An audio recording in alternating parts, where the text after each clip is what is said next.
Now that you know how to play the basic pattern on the C chord, let's step back and look at the larger picture. So here it is in the key of C. Each letter stands for an entire measure or bar of 4 beats. I've broken the 12 measures down into 3 groups of 4 to help you remember the sequence. You'll notice that the progression starts in a pretty static way with 4 measures of the C chord. But then in the second group of 4 measures, there's a change at the beginning and midway. And finally, in the fourth group, there's a change on almost every measure. In the 12th bar, you can either continue playing the C chord or play what we call a turnaround, as I just did. We'll talk more about that later. For each chord, the left-hand formula remains the same. We're just starting on different notes. So on the C chord, as we've seen, it's root, 3rd, 5th, 6th. On the F chord, it's root, 3rd, 5th, 6th. And when we get to the G chord, it's root, 3rd, 5th, 6th. As to the right hand, you can use these inversions and this fingering.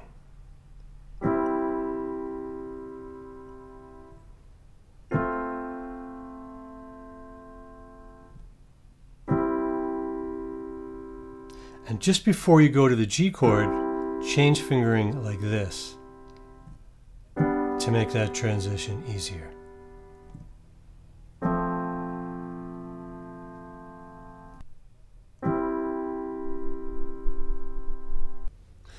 I suggest that you practice the right hand part by itself before putting the 2 hands together.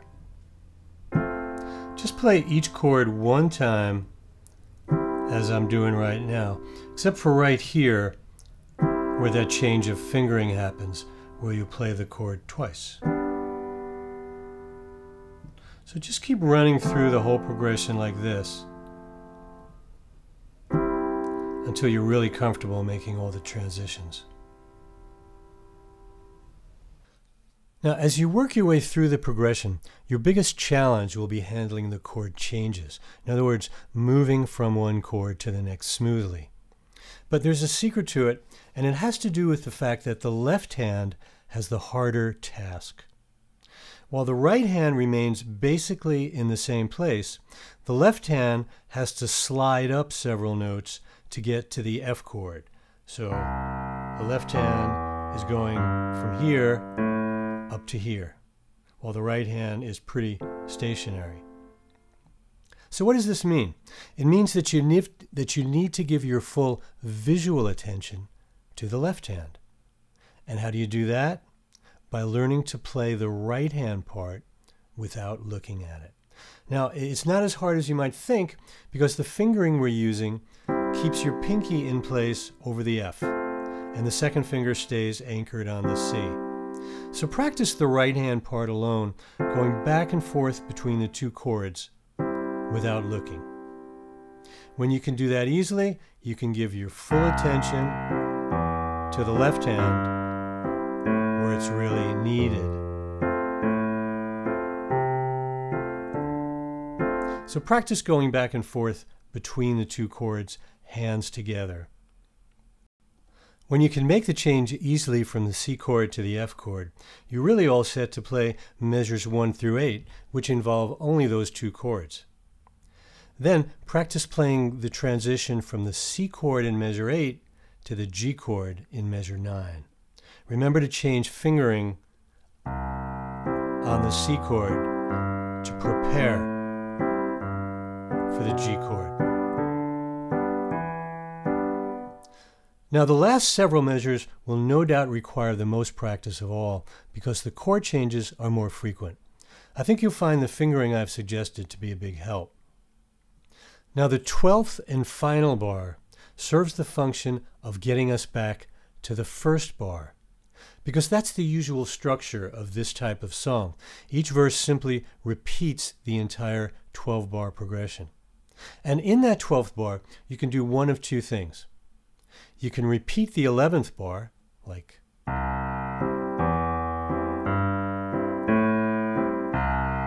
and then simply start all over again from the beginning. Or you can play something special that will serve as a climax and at the same time make the connection to the next verse. We call this a turnaround. Now, turnarounds are practically a whole art form in themselves and can get pretty fancy. Like, for example,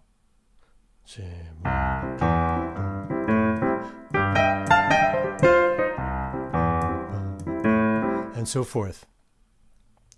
But here's a simple one that you can use without too much difficulty. Let's see, you're going in the 11th bar, you're going,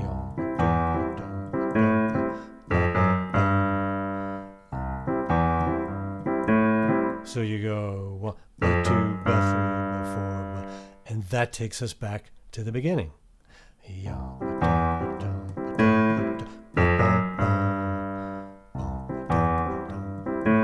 And so forth. You count that, let's see, 1, 2, 3, 4, 1, 2, 3, 4. Okay. Let me do that more slowly for you. 1, 2, 3, 4, 1, 2, 3, 4. Another one you could do is, let's see, 1, 2, 3, 4, 1, 2, 3, 4, 1, 2, 3, 4. Just going down the scale. 1, 2, 3, 4. Or you could just stay on G. Could be as simple as 1, 2, 3, 4, 1, 2, 3, 4, 1, 2, 3, 4, and so forth. Without changing the right hand part at all, there are other patterns you could use for the left hand part. For example,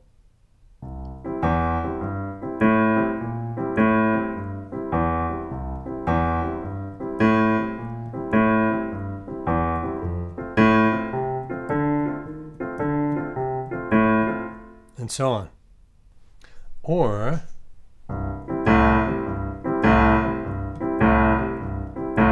and so forth when you get to the F chord and on the G chord.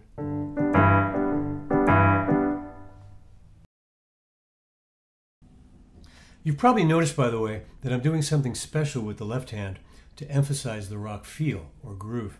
And what I'm doing is to accent the second and fourth beats. 1, 2, 3, 4. And you do that by releasing your full arm weight into those beats while holding back much of the weight on beats 1 and 3. 1, 2, 3, 4. So it's really all in the left hand. 1, 2, 3, 4. 1, 2, 3, 4. Adding these accents raises the level of difficulty considerably, so you may need to add this element at a later date.